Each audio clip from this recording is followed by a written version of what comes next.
मैं यहाँ आपको सरप्राइज देने के लिए आई थी। मैंने आपको कितने कॉल किए पर आपने एक भी कॉल नहीं उठाया। फिर फोन स्विच ऑफ हुआ। मुझे लगा आपने मुझे ब्लॉक कर दिया और अब आप मुझसे शादी करने अब कभी नहीं आओगे। इट वाज अ रफ हुए कहा। मैंने सर झुकाते हुए कहा, क्या हुआ? टेल मी, नीतू बोली। पर यहाँ कुछ भी कहना मुझे ठीक नहीं लगा और नीतू ये समझ भी गई। इतने में मम्मी जी चाय लेकर आ गई और डैडी जी भी आ गए और वहाँ बैठ गए। बेटा, ये क्या हालत बना रखी है तुमने? डैडी जी ने पूछा। वो दरअसल डैडी जी घर से फोन आया था।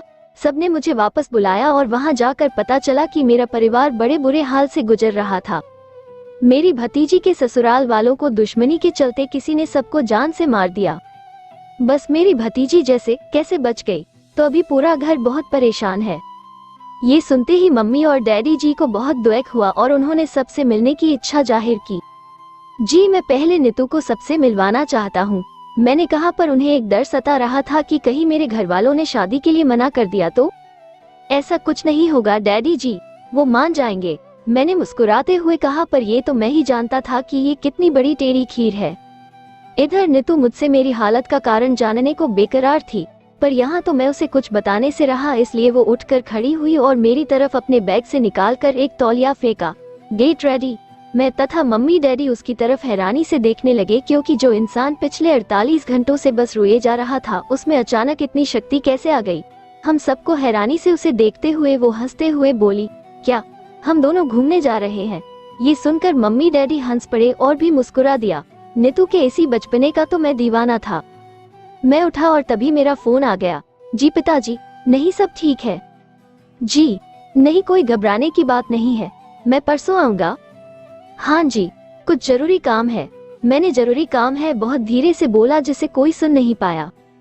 उसके बाद मैं नहाया और नीतू मेरे कुछ कपड़े ले आई थी, वो पहने और हम घूमने निकले। नीतू जानती थी कि मैंने कुछ नहीं खाया होगा, इसलिए पहले उसने जबरदस्ती मुझे कुछ खिलाया और फिर अम्बेडकर पार्क ले आई। वहाँ एक शांत जगह देखकर हम बैठे और नीतू ने मेरा दायां हाथ अपने हाथ में लिया और सारी बात पूछी। मैंने रोते रोते उसे सारी बात बताई और ये सब सुनकर उसका पारा चढ़ गया। वो एकदम से उठ खड़ी हुई और मेरा हाथ पकड़कर खींचते हुए मुझे खड़ा किया और बोली, चलो घर, आज इसे मैं जिंदा नहीं छोड़ूंगी। मैंने नीतू के दूसरे हाथ को पकड़ लिया और उसे अपने गले लगा लिया। आप क्यों? मार दो उसे जान से, बाकी सब मुझ पर छोड़ दो, नीतू ने कहा।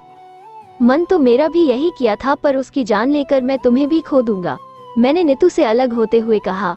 ये बात सच भी थी, क्योंकि फिर मुझे जेल हो जाती और हम दोनों हमेशा हमेशा के लिए जुदा हो जाते। तो फिर क्या करें?